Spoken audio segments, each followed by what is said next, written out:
High, আমি আজকে এমন একটি জেলায় আছি যার একটি উপজেলা ছিল একসময় বাংলার রাজধানী, রয়েছে 500 বছর পুরনো এক নগরী, রয়েছে বাংলার তাজমহল এবং আমার দেখা সবচেয়ে সুন্দর জমিদার বাড়ি। এই সেই শহর যাকে এখনো প্রাচ্যের ডান্ডি বলা হয়।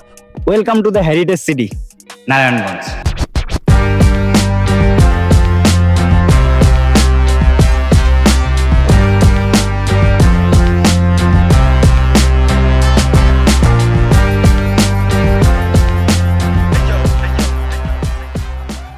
সতেরোশো ছেষট্টি সালে হিন্দু সম্প্রদায়ের ধর্মীয় নেতা বিকনলাল পান্ডে ইস্ট ইন্ডিয়া কোম্পানি থেকে এই অঞ্চলের মালিকানা কিনে নেয়। পরবর্তীতে তিনি এই জমি ভগবান নারায়ণ ঠাকুরের সেবার জন্য দান করেন। এরপর এই অঞ্চলটি নারায়ণের গঞ্জ নামে পরিচিতি লাভ করে। দেন কালের পরিক্রমায় আজ এর নাম নারায়ণগঞ্জ। কিন্তু প্রশ্ন হলো, নারায়ণগঞ্জকে কেন প্রাচ্যের ডান্ডি বলা হয়? একসময় নারায়ণগঞ্জ ছিল বাংলার পাট ব্যবসার সবচেয়ে বড় কেন্দ্রগুলোর একটি। ব্রিটিশ আমলে নারায়ণগঞ্জের জুট ইন্ডাস্ট্রি এতটাই শক্তিশালী ছিল যে স্কটল্যান্ডের বিখ্যাত শিল্পনগরী ডান্ডির নামের সাথে তুলনা করে নারায়ণগঞ্জের নাম দেওয়া হয়েছিল প্রাচ্যের ডান্ডি। সোনারগাঁও ওই সময়ের রাজধানী। 1296 থেকে 1608 সাল পর্যন্ত বাংলার রাজধানী ছিল সোনারগাঁও এবং তৎকালীন 12 ভূঁইয়াদের নেতা ঈশা খাঁর স্ত্রী সোনা বিবির নামানুসারে সোনারগাঁওয়ের নামকরণ করা হয়। এই সোনারগাঁওয়ে রয়েছে এমন একটি জমিদার বাড়ি যার মতো সুন্দর জমিদার বাড়ি বাংলাদেশে একটিও নেই।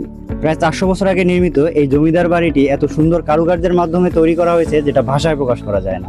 ধারণা করা হয় ঈশা খাঁ এটি নির্মাণ করেন।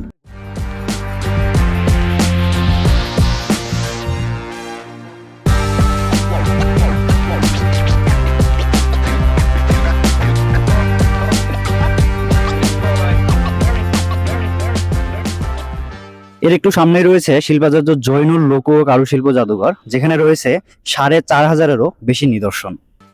1975 সালের 12ই মার্চ শিল্পাচার্য জয়নুল আবেদিন পানাম নগরীর একটি পুরনো বাড়িতে নির্মাণ করেন শিল্পাচার্য জয়নুল লোক ও কারুশিল্প জাদুঘর। পরে আস্তে আস্তে এটি এখানে শিফট করে।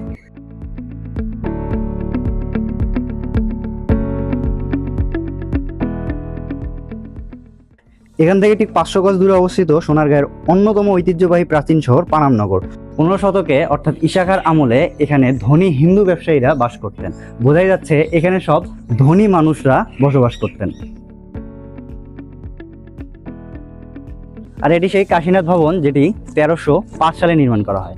এরকম 52টি ভবন আজকে কালের সাক্ষী হয়ে মাথা উঁচু করে দাঁড়িয়ে আছে এখানে।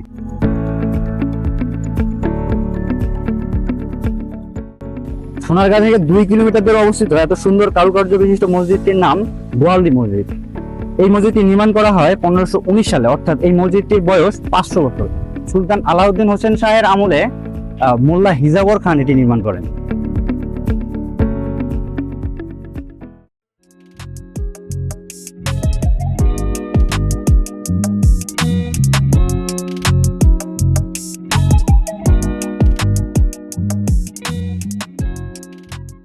আপনারা কি ভাবছেন আমি কোনো স্কুল বা কলেজের সামনে দাঁড়িয়ে আছি? না, আমি দাঁড়িয়ে আছি একটি জমিদার বাড়ির সামনে। নারায়ণগঞ্জ জেলার রূপগঞ্জ উপজেলায় অবস্থিত এই কলেজটি ছিল একসময় জমিদার বাড়ি, যার নাম ছিল মুরাপাড়া জমিদার বাড়ি। 1889 সালে জমিদার প্রতাপচন্দ্র ব্যানার্জি এই ভবনের পিছনের অংশ সম্প্রসারণ করে ও তার পরিবার নিয়ে বসবাস শুরু করে। 1947 সালে ভারত মহাদেশ বিভক্ত হওয়ার পরে জমিদার কলকাতায় গমন করলে এই ভবনটি পুরো পরিত্যক্ত অবস্থায় পড়ে থাকে। এরপর 1986 সালে বাংলাদেশ প্রত্নতত্ত্ব অধিদপ্তরের দায়িত্ব গ্রহণ করে এবং আজ এটি সরকারি মুরাপাড়া কলেজ নামে পরিচিত। সোনাকান্দা দুর্গ।